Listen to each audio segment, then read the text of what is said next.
دوستو سلام مسنون، اب آپ وی ایم خلیل الرحمان سے اردو میں خبریں سنیے گا۔ لکھنؤ میں وزیر اعلیٰ یوگی آدتیہ ناتھ نے بڑا اعلان کیا ہے۔ انہوں نے کہا کہ پرائیویٹ اسکولوں میں اگر 2 بہنیں ایک ساتھ پڑھ رہی ہیں تو ان میں سے ایک کی فیس معاف ہو۔ اگر پرائیویٹ اسکول ایسا نہیں کرتے تو متعلقہ محکمہ ان میں سے ایک طالبہ کی ٹیوشن فیس دے گا۔ انہوں نے کہا کہ کوئی ضرورت مند بچہ تعلیم سے محروم نہ رہے۔ ضلع سطح پر اس کے لیے نوڈل افسر بنائے جائیں۔ اس کے ساتھ بدلتی سیاست، بدلتا انداز۔ ایک وقت وہ تھا جب لیڈر ایشوز پر باتیں کرنے کے لیے، رائے جاننے کے لیے، بیدار کرنے کے لیے انتخابی موسم میں ہی نہیں، عام دنوں میں بھی لوگوں کے درمیان جایا کرتے تھے۔ وہ سیاست کا مطلب عام لوگوں سے سروکار سمجھتے تھے۔ اس وقت مصلحت پسند سیاست کم تھی اور سہولت کی سیاست تو برائے نام تھی۔ اپوزیشن لیڈر حکومت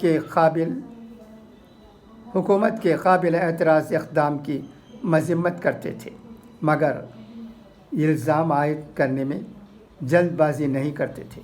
لیکن جیسے جیسے وقت گزرتا گیا، سیاست کا روپ رنگ بدلتا گیا، سیاست کرنے کا انداز بدلتا جا رہا ہے۔ یہ بات واضح طور پر نظر آنے لگی ہے کہ بیشتر لیڈران مصلحت کی سیاست کچھ زیادہ ہی کرنے لگے ہیں۔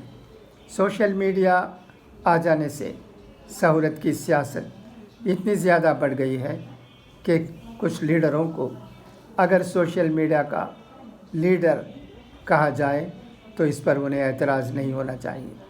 حیرت اس بات پر ہے کہ ایک طرف ایک بڑے واقعے پر توجہ نہیں دی جاتی اور دوسری طرف ایک واقعے کو پوری ریاست کے نظم و نسق سے جوڑ کر دیکھا جاتا ہے۔ اس سلسلے میں متعدد مثالیں پیش کی جا سکتی ہیں۔ ملک کے مختلف حصوں میں لنچنگ کی وارداتیں ہوئیں۔ ان کے حق میں کتنے لیڈروں نے آواز اٹھائیں؟ ان کے اہل خانہ سے ملنے کتنے لیڈران گئے؟ نہ جانے کیا وجہ، نہ جانے کی وجہ کیا رہی، یہ بتانے کی ضرورت نہیں ہے، مگر سیکولرزم کے نام پر سیاست کرنے والے لیڈروں کی یہ کوشش رہتی ہے کہ انہیں ووٹ سیکولر شبیہہ کی وجہ سے ملے۔ مگر سوال یہ ہے، کیا خود کو سیکولر کہنے سے ہی کوئی لیڈر سیکولر ہو جائے گا اور خود کو سیکولر نہ کہنے والا دوسرا لیڈر سیکولر نہیں ہوگا؟ سوال یہ ہے کہ جو پارٹیاں خود کو سیکولر کہتی ہیں ان کے راج میں لنچنگ کیوں ہوتی ہے؟ اور اگر ہوتی ہے تو ملزمین کو جلد از جلد سزا دلانے کی کوشش کیوں نہیں کی جاتی؟ سوال یہ بھی ہے کہ سیکولر لیڈروں کی حکومت میں بھیانک فسادات کیسے ہو جاتے ہیں؟ وطن عزیز ہندوستان میں دنگوں کی تاریخ نئی نہیں ہے، مگر مغربی بنگال کے وزیر اعلیٰ جیونتی باسو اور بہار کے وزیر اعلیٰ لالو پرساد یادو نے یہ ثابت کیا تھا کہ ریاست کا وزیر اعلیٰ اگر مستعد ہو تو دنگے نہیں ہوں گے، اور اگر ہو جاتے ہیں تو انہیں قابو میں کرنے میں تاخیر نہیں ہوگی۔ مگر حیرت اس بات پر ہے کہ ایک حکومت میں لنچنگ ہو جاتی ہے، دنگے ہو جاتے ہیں، مگر اس کے باوجود اس کا سربراہ دعویٰ یہ کرتا ہے کہ وہ سیکولر ہے۔ تو ایسے سیکولرزم سے کیا فائدہ؟ یہ سوچنے کا وقت آ گیا ہے، یہ دیکھنے کا وقت آ گیا ہے کہ اگر ایک لیڈر کو ہم اچھا نہیں مانتے اور دوسرے کو اچھا مانتے ہیں تو کیا واقعی اس نے انصاف کیا ہے؟ الیکشن میں امیدواروں کا انتخاب کرتے وقت اور بعد میں